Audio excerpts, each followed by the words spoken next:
First up, we have Lauren.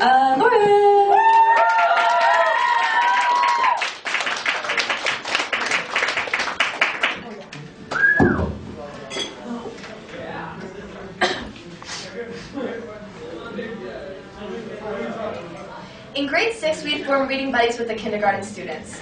Every Thursday for the entire afternoon, we would grab our buddy and together choose the slimmest book with the brightest cover and read. My buddy's name was Armand. He was barely 3 feet 3 inches and announced constantly his new age of 5 with more pride than I'd ever held in my own 2 hands.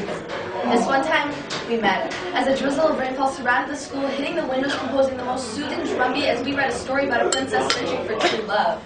By the 16th page, we met the prince, and just as we were about to hear the happily ever after, Armand shut the book. I wondered how many times he left words unread, never finding out if the wife was murdered dead. And he shut books like camera shutters, capturing Kodak moments. The soothing rainfall turned to a satanic shower of anger as it hit the ground, leaving behind a puddle of guilt. Armand spoke with more innocence than words. This isn't real. Brown boys can't be princes.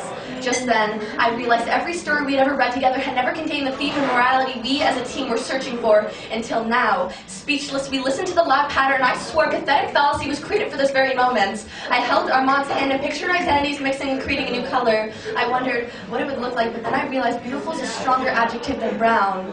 Why not, I asked with caution? Because brown boys are supposed to be servants. I surveyed his eyes. I wasn't certain what to say. Surely something made him think this way. Several moments seemed to pass. Was it something in his family's past? Isn't the past supposed to stay behind us? Was 17th century soaked in the blood of severed ancestors insane enough to pretend they're saying slowly shaping kids in our day and age? But he was right. Because the only brown prince he had ever seen had to wish upon a genie to be so. And I'm sorry, rest in peace, Robin Williams, but the genie's voice is dead, and stereotypes don't just exist in our head. I wanted to tell him about the times I lay at the edge of my bed and wish I could switch my skin color. He'd ask me why, and I'd say it's so damn hard for a white girl to stand up for those her own color tend to neglect. He'd proceed to ask me why God's so unfair made it harder for those with his color. I tell him it's because he knew you were the only ones who could handle it. In reality, people are colored for a reason. It's simply human adaptation. Everything holds legitimacy. That's why we always hear about statistic studies. That's why our brains are filled with a million facts. That's why it's a known fact that there's no such thing as color without light. So, threatened to take away my sight, but all you gotta do is flick a switch for us all to be the same. I wish I could tell our mom that it was easier, but it's been a while since I last worked on my poker face. I'm sure that I don't hate my race, I just hate that how some people act that happen to be white. The next time he sees a shooting star in his bedroom window, I'd convince him not to wish for us all to be the same. I'd cover his ears so my words wouldn't get drowned out by the rain. I'd ask him what would be the fun if the only thing to diversify us was a name.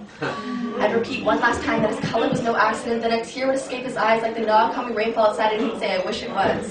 We've all got to smarten up because pretending brown and white is the same isn't fooling anyone for shit. I wish I could tell our mom that this was it and no recorrective surgery could fix someone who was never broken to begin with. I wish I could tell him that being brown meant being beautiful, being strong, being him. I wish I could tell him that so many things made up his composition, melanin just being a small one. But instead I said, you're right, Armand. Brown boys can't be princes because they're already kings.